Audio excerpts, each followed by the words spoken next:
Le passage d'aujourd'hui est tiré de la Genèse, chapitre 28, versets 1 à 9. Lisons-le ensemble. Isaac appela Jacob, le bénit, et lui donna cet ordre. Tu ne prendras pas une femme parmi les filles de Canaan. Lève-toi, va à Padan-Aram, à la maison de Bethuel, père de ta mère, et prends-y une femme d'entre les filles de Laban, frère de ta mère. Que le Dieu Tout-Puissant te bénisse, te rende fécond et te multiplie, afin que tu deviennes une multitude de peuples. Qu'il te donne la bénédiction d'Abraham, à toi et à ta postérité avec toi, afin que tu possèdes le pays où tu habites comme étranger, et qu'il a donné à Abraham. Et Isaac fit partir Jacob, qui s'en alla à Padan-Aram, auprès de Laban, fils de Bethuel, l'Araméen, frère de Rebecca, mère de Jacob et d'Ésaü. Ésaü vit qu'Isaac avait béni Jacob, et qu'il l'avait envoyé à Padan-Aram pour y prendre une femme, et qu'en le bénissant, il lui avait donné cet ordre. Tu ne prendras pas une femme parmi les filles de Canaan. Il vit que Jacob avait obéi à son père et à sa mère, et qu'il était parti pour Padan-Aram. Ésaü comprit ainsi que les filles de Canaan déplaisaient à Isaac, son père.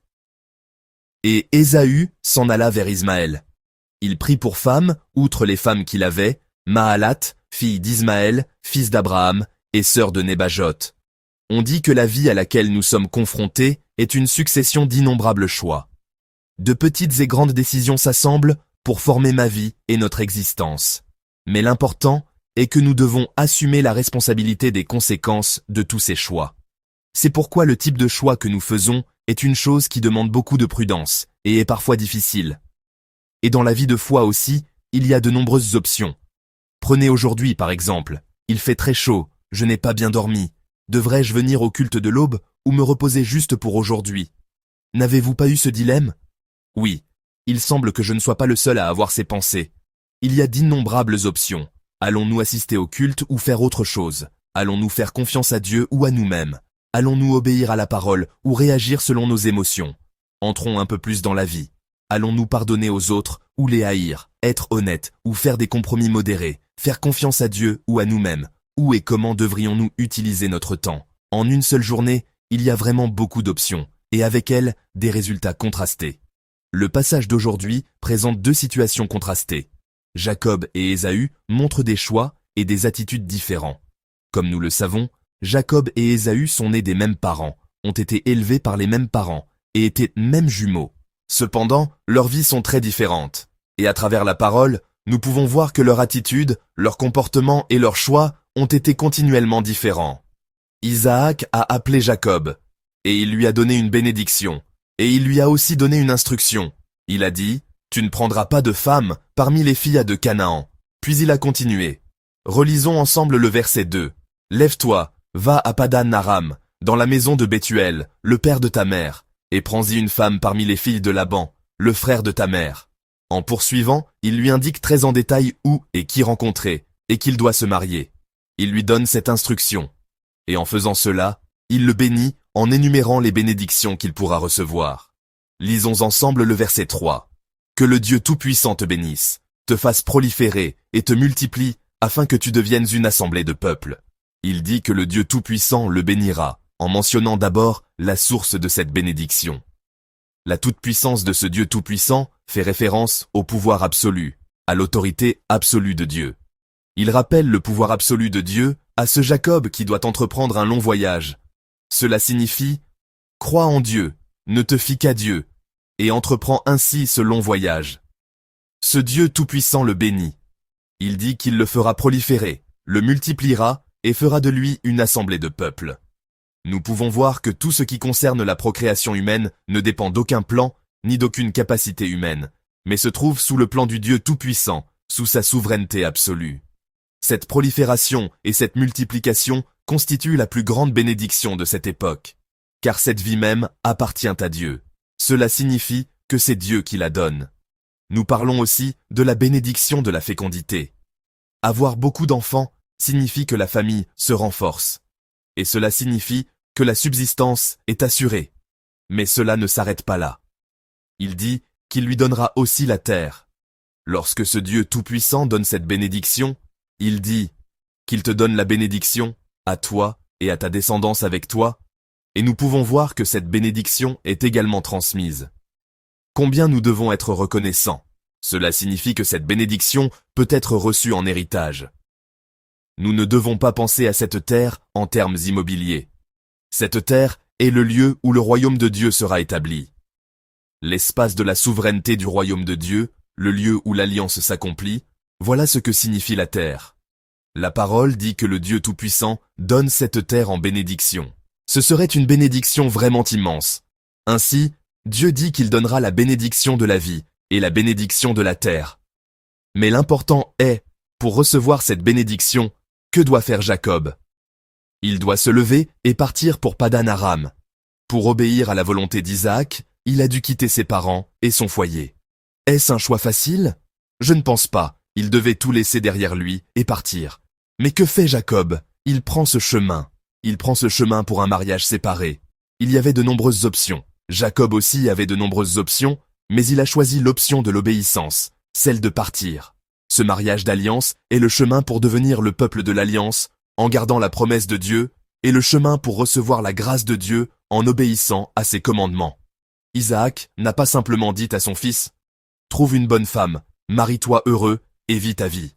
Ce qu'il a dit, c'est « Préserve la lignée de la foi, accomplis la transmission de la foi ». Ce n'est pas simplement une question de mariage, mais la parole d'établir le canal par lequel l'alliance de Dieu s'accomplira, ce canal de bénédiction. C'est pourquoi Jacob est parti sans hésiter.